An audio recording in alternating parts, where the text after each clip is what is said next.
passado, nós começamos o estudo do livro na carta aos Tessalonicenses. Então, nós vamos continuar e, na verdade, a gente tem compartilhado e faremos ainda para os domingos. Nós já o fizemos no ano passado, no início do ano, nos cultos de quarta-feira. A gente acrescentou algumas coisas mais. Eu quero, então, nessa manhã, trabalhar um pouco mais a carta aos Tessalonicenses. E desta vez eu quero ler a primeira carta, capítulo 2, versos de 1 a 6, de 1 a 16, que dizem assim: porque vós mesmos sabeis, irmãos, que a nossa entrada entre vós não foi vã, mas havendo anteriormente padecido e sido maltratados e feridos, como sabeis, tivemos a confiança em nosso Deus para vos falar o Evangelho de Deus em meio de grande combate.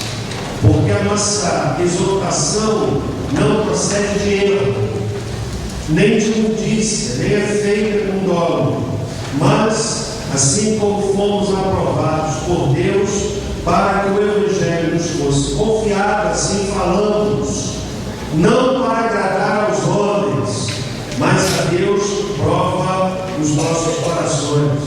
Pois nunca usamos de palavras lisonjeiras, como sabeis, nem agimos com intuitos gananciosos. Deus é testemunha. Nem buscamos glória de homens, quer de vós, quer de outros, embora pudéssemos, como apóstolos de Cristo, sermos pesados. Antes, nos apresentamos brancos entre vós, qual ama que acaricia seus próprios filhos. Assim nós, sendo-vos tão afeiçoados, de boa vontade desejávamos comunicar-vos não somente o Evangelho de Deus, mas ainda as nossas próprias almas, porquanto vos tornastes muito amados de nós.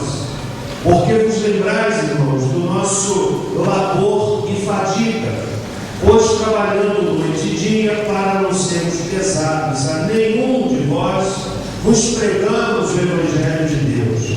Vós e Deus sois testemunhas de quão santa, justa e irrepreensivelmente nos portamos para convosco que cremos. Assim, como sabeis de que modo vos tratávamos a cada um de vós, como um pai a seus filhos, digo, exortando-vos e consolando-vos e instando que andasseis de modo digno de Deus, o qual vos chama ao seu reino e glória. Por isso, nós também, sem cessar, damos graças a Deus, porquanto vós, havendo recebido a palavra de Deus que de nós ouvistes, a recebestes, não como palavra de homens, mas, segundo ela é na verdade, como palavra de Deus, a qual também opera em vós que credes. Quero destacar essa afirmação final do verso 13. Pois vós, irmãos, vos haveis feito imitadores das igrejas de Deus em Cristo Jesus que estão na Judéia, porque também padecestes de vossos próprios concidadãos o mesmo que elas padeceram dos judeus, os quais mataram ao Senhor Jesus, bem como aos profetas, e a nós nos perseguiram e não agradam a Deus, e são contrários a todos os homens, e nos impedem de falar aos gentios para que sejam salvos, de modo que enchem sempre a medida de seus pecados, mas a ira caiu sobre eles afirmando. Vamos orar uma vez mais. Deus bendito, no nome de Jesus, eu peço ao Senhor que, através da Tua palavra, que é viva e eficaz, que o Espírito do Senhor, que a inspirou, possa igualmente falar aos corações aqui presentes, bem como aqueles que nos ouvem e veem pela internet. Rogamos isto, Pai, em nome de Jesus. Amém. Disse-lhes na semana passada que esta carta, comumente apresentada como carta de Paulo aos Tessalonicenses, na verdade, é uma carta que tem 3 autores, porque no verso 1 do capítulo 1 nos é dito que Paulo, Silvano, que é uma derivação do Silas, e Timóteo são os remetentes desta carta. São eles que escrevem esta carta, como também a segunda carta aos Tessalonicenses. Disse-lhes que a igreja de Tessalônica foi organizada no processo da segunda viagem missionária do apóstolo Paulo, quando então aquela igreja, no período de 3 semanas, 3 sábados, em que Paulo ensinava a palavra, e ali nasceu uma igreja. Uma igreja que é chamada pelo apóstolo Paulo, no capítulo 1, versículo de número 7, como uma igreja modelo, uma igreja referencial, uma igreja que fazia diferença, uma igreja que marcou seu tempo, que mereceu os escritores referência da sua grandeza e do impacto que aquela igreja gerou no seu próprio tempo. E quando eu leio esta epístola, irmãos meus, eu faço buscando sacar dela, retirar dela quais os princípios que fizeram com que aquela igreja, no seu tempo, marcasse sua época e fizesse diferença.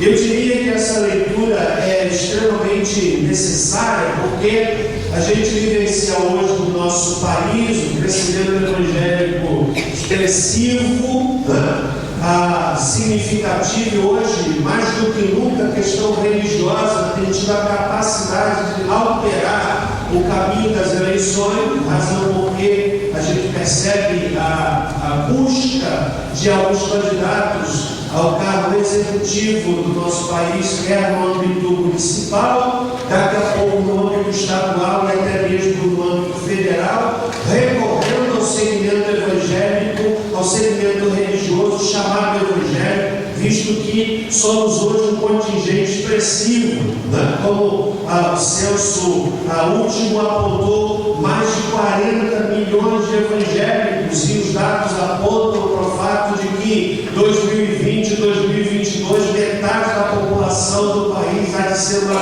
população evangélica. No entanto, o crescimento numérico, o crescimento quantitativo não tem trazido consigo a reboque o crescimento da qualidade. Crescemos numericamente, mas a qualidade de vida de muitos cristãos tem sido uma qualidade extremamente duvidosa. Então é relevante sim pensarmos quais são as marcas de uma igreja que faz diferença. No verso 7, do capítulo 1, os autores dizem: de sorte que vos tornasse o quê? Modelo para todos os crentes na Macedônia e na Acaia. A minha oração, enquanto pastor desta igreja, já caminhando com os irmãos por mais de 33 anos, é no sentido de que, para além de um prédio bonito, para além de um número crescente de pessoas, para além de tudo aquilo que a gente tem buscado fazer através do trabalho social, através do trabalho de recuperação de drogados, através do investimento em obra missionária, apoiando mais de 30 missionários direto e indiretamente, a minha oração, o foco maior da minha oração é que esta igreja constituída de cada um de nós aqui seja uma igreja que faça diferença, que desequilibre, que no meio da sociedade a igreja, através dos seus membros, possa produzir um bom perfume de Cristo. E aqui, no capítulo de número 2, nós podemos sistematizar esse capítulo 2 dizendo o seguinte: que uma igreja que pretenda ou que pretende fazer diferença é uma igreja que precisa ter uma visão de ministério bíblico, uma visão de ministério bíblico e uma visão bíblica de ministério. Porque nesse capítulo 2, o apóstolo, e eu vou me referir ao apóstolo Paulo, entendendo-se que eu estou me referindo a Paulo, Silvano e Timóteo. O apóstolo Paulo, ele procura descrever as bases, o perfil, os parâmetros, o contorno de um ministério bíblico, de um ministério que tem seu foco, tem suas raízes que tem o seu lastro, que tem a sua estrutura na Escritura, na Palavra de Deus. E aí, ele então fala dessa base. Começa no verso 1 e 2, ele aqui coloca as lutas do ministério, né? Porque vós mesmos sabeis, irmãos, que a nossa entrada entre vós não foi vã. Mas havendo anteriormente padecido e sido maltratados em Filipe, Paulo faz aqui referência a um episódio de Atos capítulo 16, que você muito bem conhece, quando ele foi levado ao cárcere, e lá, na entrada da madrugada, quando ele orava, cantava hinos ao Senhor, Deus interveio de forma sobrenatural, abriu um cárcere, e ele pode sair daquele cárcere. Ele enfrentou o cárcere por causa do Evangelho, e é isso a que se refere aí no verso de número 2, e fala de grande combate. E no verso 3 ele diz: porque a nossa exaltação não procede de erro, nem de imundícia, nem é feita com dolo. Preste bem atenção, irmãos. Quem se dispõe, se dedica legitimamente à causa do mestre, não pode deixar de considerar a realidade e a possibilidade de luta. Elas são, por assim dizer, quase que automáticas. Quem pretende fazer diferença, quem pretende interferir no seu tempo de forma honesta, de forma bela, de forma bíblica, vai enfrentar um tipo de luta.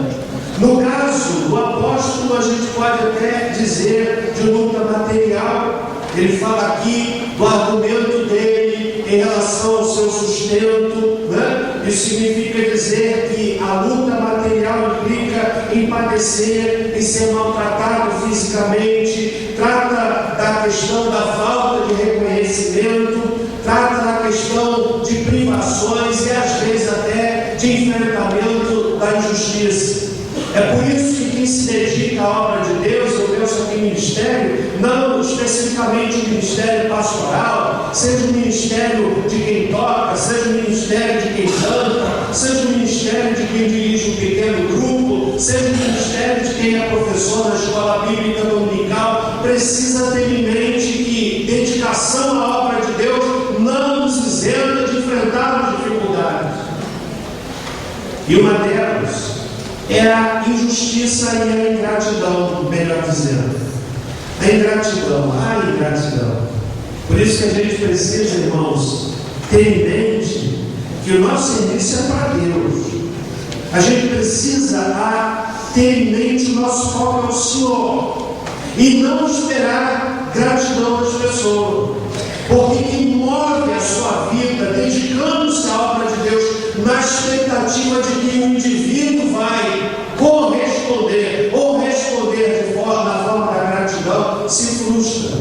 Agora, quando a gente se dedica na motivação que eu estou fazendo para o Senhor, se a gratidão vier, é lucro, mas se ela não vier, não é perda. Então, a luta do enfrentamento material e a luta também do enfrentamento espiritual, fruto da ação sutil de Satanás. Vejam que aí no mesmo capítulo, o Paulo ele entende essa batalha espiritual quando ele fala do seu intento de fazer determinada coisa, de lá no fim do verso 18, e Satanás nos impediu. Irmãos, o ministério tem seu campo de batalha maior na área espiritual. Na área espiritual, eu quero lhes confessar aqui algumas coisas. Não são raras as vezes em que a gente vem pregar, e eu compartilhava isso com alguns colegas pastores, imaginando que era uma percepção apenas minha, e eles concordaram. Não são poucas as vezes, não são raras as vezes, em que a gente vai ministrar a palavra de Deus e parece que é uma resistência no auditório. Pessoas que estão ouvindo com os olhos fixos no pregador, mas parece que é uma barreira enorme, e a gente entende que é uma barreira de ordem espiritual. E quando a igreja entende que ela está lutando no campo espiritual, como Paulo disse, escreveu aos Efésios, a nossa luta não é contra carne e nem sangue, mas contra principados, potestades, hostes espirituais da maldade nos lugares celestiais. A luta maior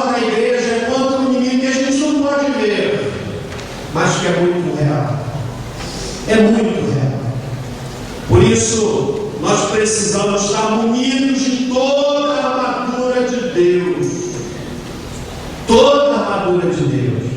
Armadura espiritual, revestimento do Espírito Santo, uma vida de oração, uma vida de mergulho na palavra do Senhor, fortalecidos na palavra, para que nesse enfrentamento no mundo espiritual, irmãos, nós tenhamos a vitória em nome do Senhor Jesus. Amém? Lutas do ministério. Mas esse capítulo me fala também acerca das motivações do ministério. Nos versos 3 e 5, como já lido, Paulo diz assim: a nossa exortação não procede de erro, nem de imundícia, nem é feita com dolo. Verso 5: pois nunca usamos de palavras lisonjeiras, como sabeis, nem agimos com intuitos gananciosos. Deus é testemunho. A motivação para o ministério, irmãos queridos, é a motivação de agradar a Deus. Paulo usa aqui uma palavra, que é a palavra exortar, e exortar significa encorajar, significa consolar, significa fortalecer. E ele sinaliza para a motivação que não é legítima. Ele sinaliza para a motivação que não é legítima no verso de número 3, que é a motivação que procede de erro, que é a motivação que procede de imundícia, e é a motivação que é feita com dolo. Então eu fui estudar o sentido dessas palavras, e eu descobri aqui que a palavra aqui, a motivação que Paulo usa aqui, que ele não usou, ele dá indícios dessa motivação que não é legítima, no entanto muito real, muito possível. Ele diz aí que a nossa exortação não procede de erro, isto é, não procede de engano. E aqui significa dizer, irmãos, que a motivação de Paulo não era aquela de levar as pessoas a crerem e praticarem uma mentira. Há hoje muitos que estão crendo em mentira e praticando mentira, e Paulo diz aqui: olha, a nossa motivação não procede de erro. Significa dizer que ele não tinha no seu motivo induzir as pessoas ao equívoco, ao erro, a crer na mentira. Irmãos, quantos estão crendo na mentira? Na verdade, hoje é coisa muito sutil, que a mentira, ela sozinha é fácil de ser identificada. Mas quando a mentira está misturada com erro, onde tem uma parte de verdade, a mentira misturada com a verdade, perdão, quando o certo está misturado com o errado, aí fica difícil de separar entre o certo e o errado. Eu quero ilustrar isso com aquele método que normalmente se usa nos países que têm a moeda, o dólar, como moeda de compra e de venda. Eu me lembro, primeira vez que eu fui à América, e naquela época o dólar batia com R$1. Era a melhor época para viajar, R$1 igual a $1. Hoje o dólar está mais de R$2. Já houve época que o dólar equivalia a R$4. Pastor Luiz, ele me disse que ele esteve, pastor Luiz lá da nossa congregação, esteve 5 meses nos Estados Unidos. Ele disse: pastor Celso, aquela época era uma época boa, porque um dólar equivalia a R$4. Ele mandava toda semana uma quantia boa para minha mulher aqui no Brasil. Hoje, já não tanto. E eu me lembro, estou introduzindo isso para dizer a você que eu estava com uma nota de $100. Você entendeu bem? $100 igual a $1. $1 igual a R$1, com $100 igual a para você entender que eu estou dizendo real, do dólar. Né? Então, eu fui comprar um determinado produto, uma lembrança de uma nota de $100. E eu estranhei porque o vendedor tirou uma caneta e ele passa a caneta na nota de $. Aí eu perguntei por que ele faz isso. Ele disse: para a gente ver se realmente a nota é verdadeira ou falsa. Porque a nota falsa, só um indivíduo com habilidade consegue descobrir que é uma nota falsa. Porque a nota falsa tem a textura da nota verdadeira, tem alguns símbolos da nota verdadeira, e no caso do dólar, só aquela caneta que é a própria para identificar se é uma nota verdadeira ou uma Assim também no âmbito espiritual. A mentira misturada com a verdade. E sabe de uma coisa? Muitos de vocês que estão aqui, eu lhes disse no domingo passado, não me têm somente como pastor, ou não têm somente a mim como pastor. Vocês têm outros pastores, os pastores da mídia. Né? Tem gente que não dá dízimo na sua igreja, mas dá para o pastor da televisão. Aí na hora que tem uma dificuldade, o pastor da televisão não atende, ele vai esperar o pastor da igreja local. E isso tem a ver muitas vezes com o doutrinamento que o indivíduo recebe do pastor da mídia. E aí a gente tem que fazer aquele trabalho, que é um trabalho muito mais difícil, de tirar a mentira que está misturada com ele. Mas há uma segunda palavra aí também utilizada, no verso 3, nem procede de imundícia, isto é, não é uma exortação impura, movido por desejo sórdido pelo dinheiro, pelas vantagens pessoais, e não pela exaltação do Senhor. Eu não vou contar aqui alguns episódios que eu já ouvi de pessoas que caíram nessa malha de ministérios com motivação impura, que tinha como alvo prioritário a questão financeira. Mas diz ainda que também não é uma motivação dolosa, feita com intenção duvidosa. Qual é a motivação do ministério? A motivação do ministério para uma igreja que quer fazer a diferença, essa é uma motivação. Uma motivação. Amém, irmãos? Estão comigo até aqui? Em terceiro lugar, sabe o que eu aprendo nesse texto? A expectativa do ministério. E a expectativa do ministério aponta para essa pergunta: a quem você quer agradar? A quem você quer agradar? E eu cito aí a frase de Charles Finney, grande pregador. Ele ensinava aos seus alunos de teologia que dizia assim: vê que não esteja sobre ti o temor do homem que arma um laço. Deixa o povo compreender que temos muito além para ter. A quem a gente quer agradar? A quem a gente quer agradar? A definição de adoração que o Dr. Shedd dá em seus livros é muito interessante. E ela vai contra a visão que muitas vezes a gente tem.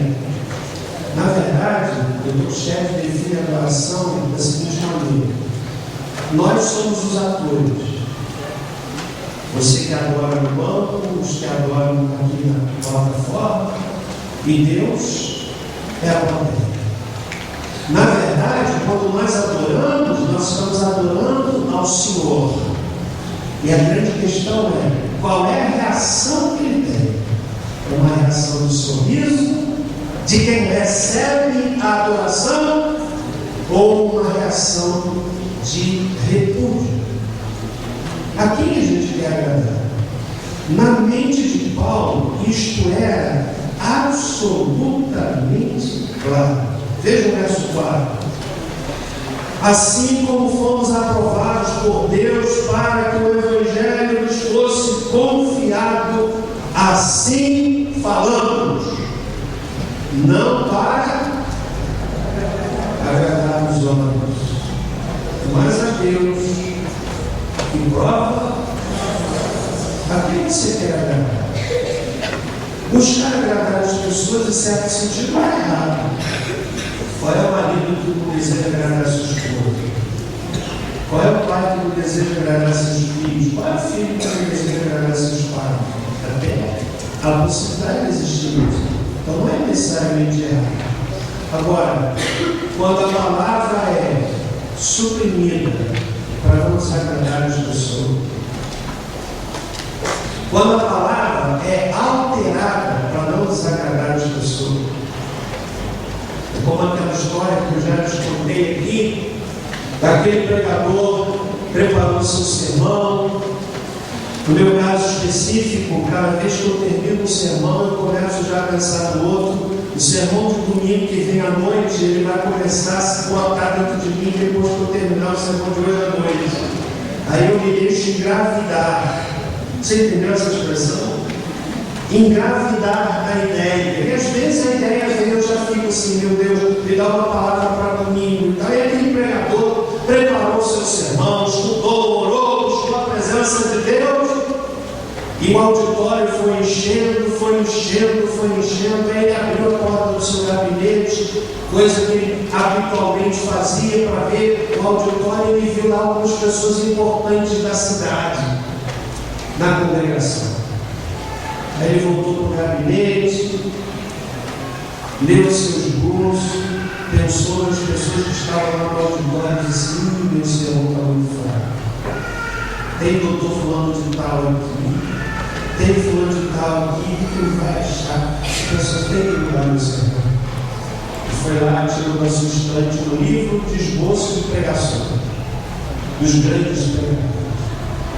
Subiu ao púlpito com o peito inflado, pensando: hoje eu vou impressionar. Mas não tinha unção. Não tinha unção.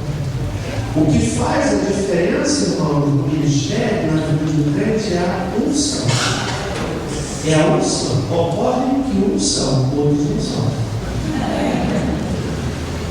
E ele pegou aquele sermão sem unção, e quando terminou de pregar, seco, sermão seco, desceu para a plataforma, no púlpito, frustrado, abatido, porque entendeu que fez um grande discurso, mas sem vida, sem fogo, sem paixão, sem poder do Espírito. E lá no fim do auditório, enquanto ele cumprimentava as pessoas, aquelas pessoas distintas da cidade que o cumprimentaram e disseram: pregador, o senhor fez um belo discurso. Ele recebeu aquela palavra, não como uma palavra de elogio, mas um atestado do seu fracasso. E o auditório saiu, ele abatido, ele humilhado. Mas havia uma senhora, daquelas que pouco falam os homens, mas falam muito com Deus, esperou para cumprimentar o seu pastor e apertou-lhe a mão, o puxou e falou bem com o perdão dele.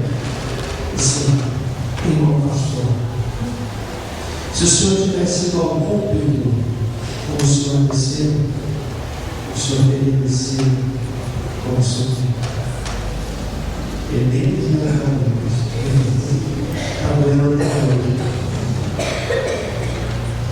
A quem você quer agradar? Ei, você é um professor da IBM, quem você quer agradar? Diácono, músico, uma palavra aqui para aqueles que ocupam o púlpito, palco. Cuidado com a síndrome de Lúcifer, de trazer glória para si, de trazer brilho para si.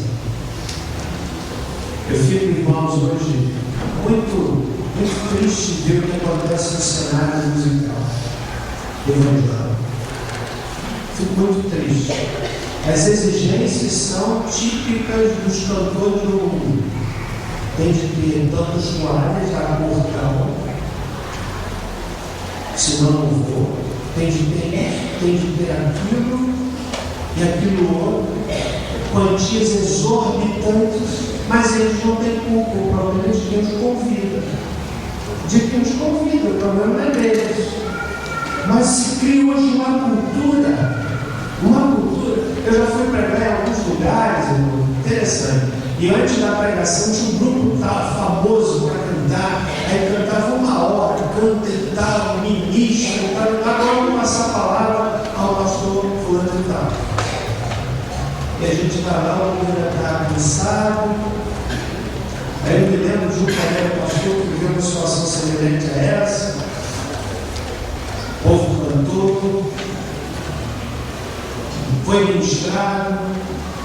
Lá por volta de quase 10 horas, passar a palavra agora do irmão pregador. Convidado, se preparou, que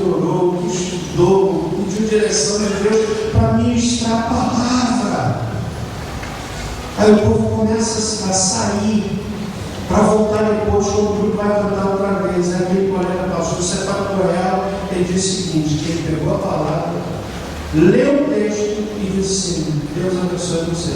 E todo mundo ficou esperando. Porque o povo já estava cansado. E é uma situação de Deus. A quem você quer agradar? Na mente de Paulo isso era muito claro. É muito claro. O alvo do ministério dele é agradar o Senhor. E fim e dizer então que não haja sobre ti o temor do homem que arma um laço. Deixa o povo compreender que temos muito a Deus para temê-lo. Quando o indivíduo teme muito a Deus, ele não se incomoda com os seios franzidos, a testa franzida, com as cabeças que meneiam, porque a sua preocupação é ter o sorriso de Deus, a aprovação do céu. É a aprovação do céu. Amém, irmão? Há indícios que apontam para o fato de que nós não estamos agradando a Deus. Eu quero sinalizar aqui com alguns desses indícios. Primeiro, quando esperamos reconhecimento. Quem espera reconhecimento dos homens caiu no laço. Não espere reconhecimento de ninguém, só do Senhor. Mas quando somos movidos pela expectativa de que alguém vai nos reconhecer, estamos no laço. Quando nos melindramos com facilidade, irmãos, há pessoas que são extremamente melindrosas. Se recebem por qualquer motivo, fazem as coisas e não aceitam a abordagem para ajudá-las a melhorar. São melindrosas. Quando achamos mais importante ser servidos do que servir.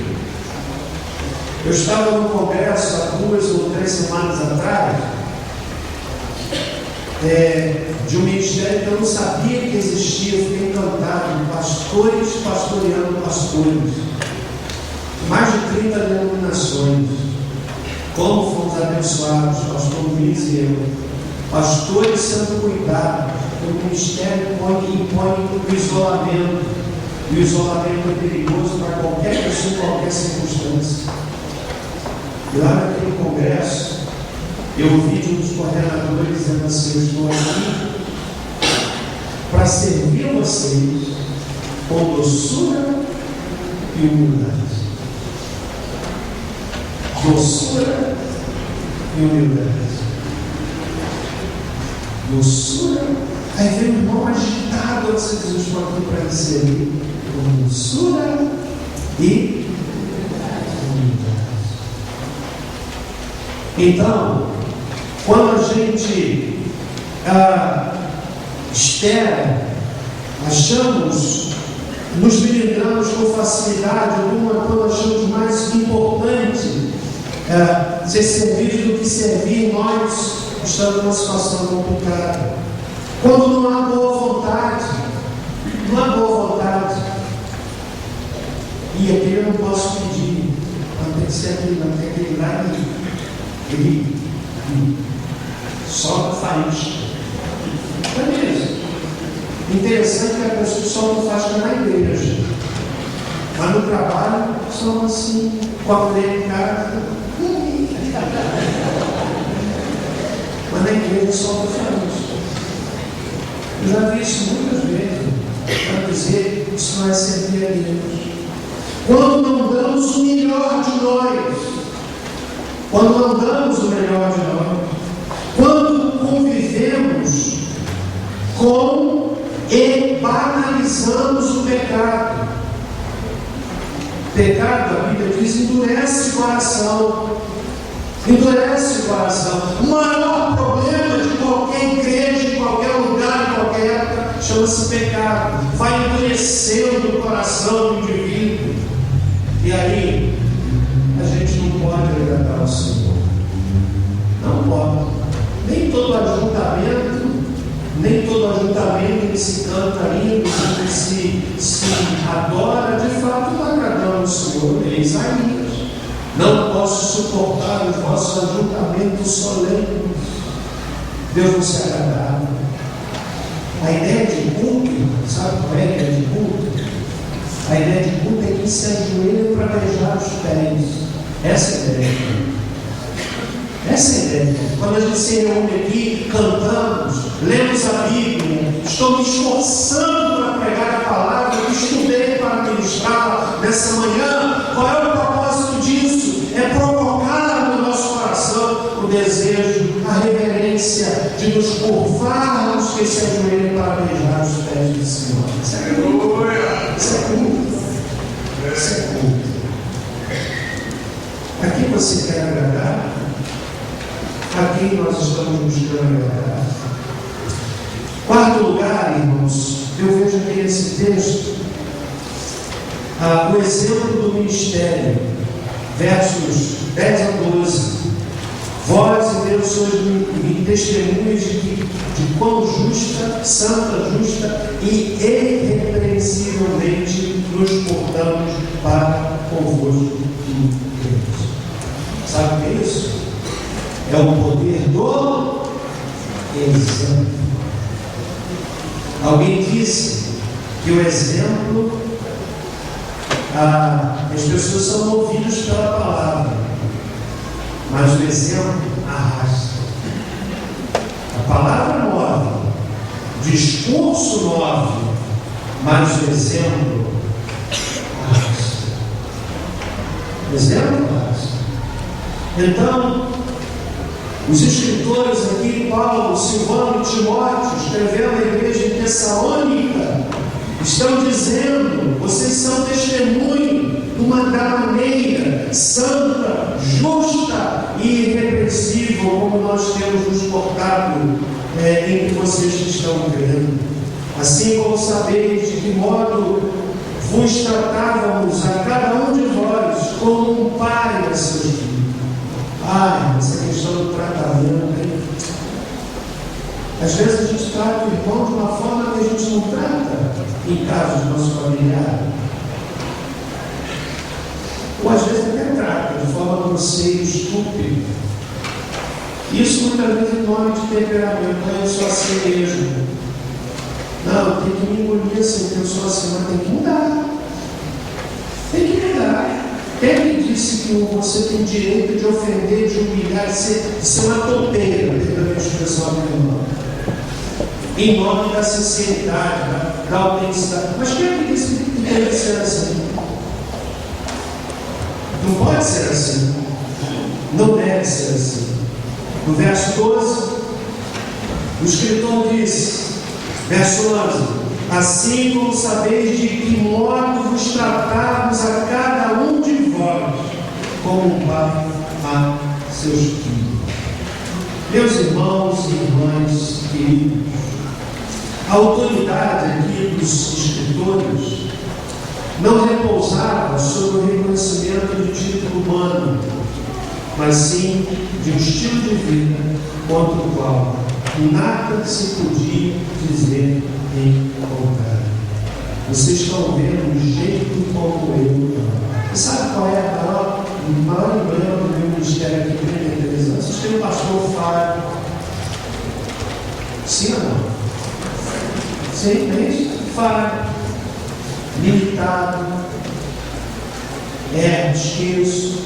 Tento não esquecer, não esqueço. Cometo equívocos, pessoal absolutamente humano. Mas sabe de uma coisa?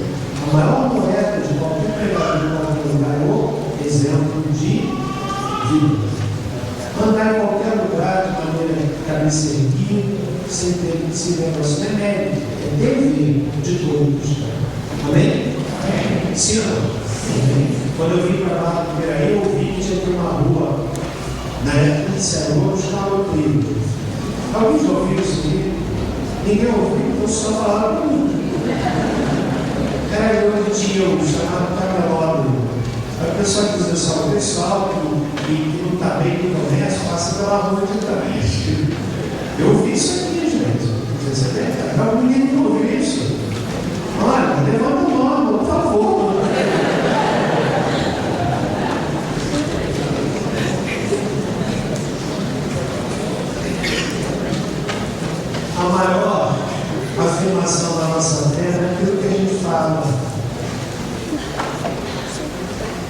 mas é aquilo que a gente vive. A maior afirmação da nossa fé não é aquilo que a gente fala, é aquilo que a gente vive. O que gera mais impacto não é o nosso discurso, mas é a nossa vida. Isso gera um impacto fenomenal. Por fim, eu leio nesse texto aqui uma coisa muito interessante, que tem a ver com a confiança e satisfação do ministério. Verso 13: por isso nós também, sem cessar, damos graças a Deus, louvamos vós, havendo recebido a palavra de Deus, que de nós ouvistes, a recebestes não como palavra de homens, mas segundo ela é a verdade, como palavra de Deus, a qual também opera em vós crentes. Eu, nesse versículo, a minha atenção foi chamada para essa afirmação final. A palavra de Deus opera em todo mundo, sim ou não? A palavra de Deus opera em todo mundo, sim ou não? Sim ou não? Não. Eu fiquei vendo, Deus, Paulo está dizendo aqui que a palavra opera naquele não tem tudo. O indivíduo entra aqui, ouve o evangelho e se converte. Aí o outro entra no mesmo lugar, no mesmo culto, ouve a palavra e se converte. E a sua vida é mudada, porque a palavra só opera na vida daquele que crê. Ela começa a gestar, a mudar, a moldar, a transformar, a gerar coisa nova no coração da pessoa. Por isso que há muita gente que ouve a palavra muitas vezes, muitos anos, não muda de vida. Porque na verdade não está crendo, ela é infrutífera na vida daquela pessoa. E há outros que a ouvem e são mudados, que são moldados, que creem e a palavra começa a mudar de dentro para fora. A minha oração, irmãos, é que isso aconteça entre nós. Que a palavra nos molde, nos mude. E é fascinante saber da eficácia da palavra. Eu finalizo dizendo aos irmãos o seguinte: quando a gente prega a palavra, nós estamos lidando com coisas sagradas. Ela está caindo aos corações até nesta manhã de muitas maneiras.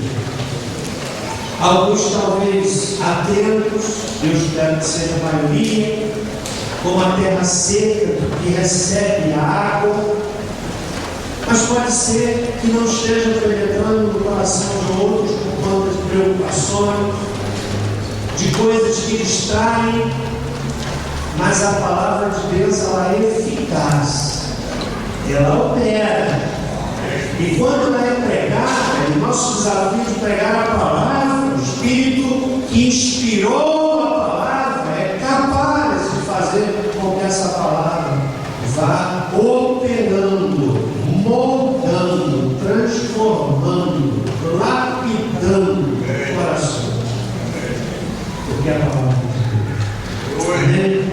Vamos ficar em pé. Nós vamos cantar o último louvor desse culto. E após o que nós vamos encerrar o culto dessa manhã. Ok? Nosso maestro, ok? Você quer fazer uma convocação aqui, irmãos?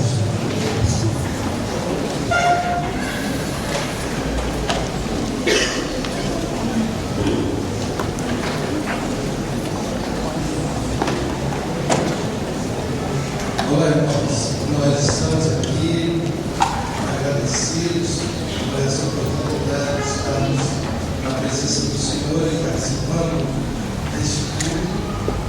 E a chegou depois do meu meio período, ali está minha garota, ali a garota mais bonita de todo o Brasil.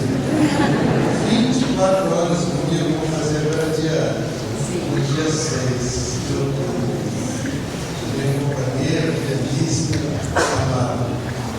E muita honra, eu, ela e a Elisa. Oramos ao Senhor. E Deus confirmou para nós juntos fazermos assim uma programação de Natal, uma cantata de Natal, mas aquela cantata que vai estremecer. Mas sacudir, os luzes vão ser quebrados. Na verdade, A boca é ótima. e eu estou aqui, olha, convidando você para você participar do ensaio. Não precisa participar do coro, ser membro do coro do coração. Você pode vir participar. Tem um cara que, quando você começar a cantar os jovens, as irmãzinhas sapatinho de fogo para engraçado, todo mundo, na hora de começar a cantar, vai ficar apaixonado pela música. Tem uma cantata que fala sobre a luz do mundo. E que é a luz do mundo, irmãos? Nós estamos aqui na sexta-feira, na sexta-feira, às 19 horas, já no nosso ensaio, e no sábado também, às 16 horas, né? Às 16 horas, eu convido, mas vem, sem compromisso. Mas eu tenho certeza que você vai se apaixonar. E aí, ó, na verdade, tem participação das crianças, tudo junto. E nós vamos assim fazer o melhor para o nosso Deus, mas sempre com amor e humildade. E humildade para o nosso Deus, para a honra e glória do nome dele. Quem por um acaso aí não guardou meu nome, fala a palavra ideal. Tira o A e coloca o I. Pronto, IPI, nunca mais eu vou esquecer. E eu agradeço muito a Deus a oportunidade de estar aqui, meus irmãos. Isso é uma confirmação de oração. 3 pessoas, eu, minha esposa e Elisa, que ficou lá em Niterói, mas os irmãos vão ter a segunda vez de conhecer. Eu agradeço ao Senhor pela confiança e pela oportunidade.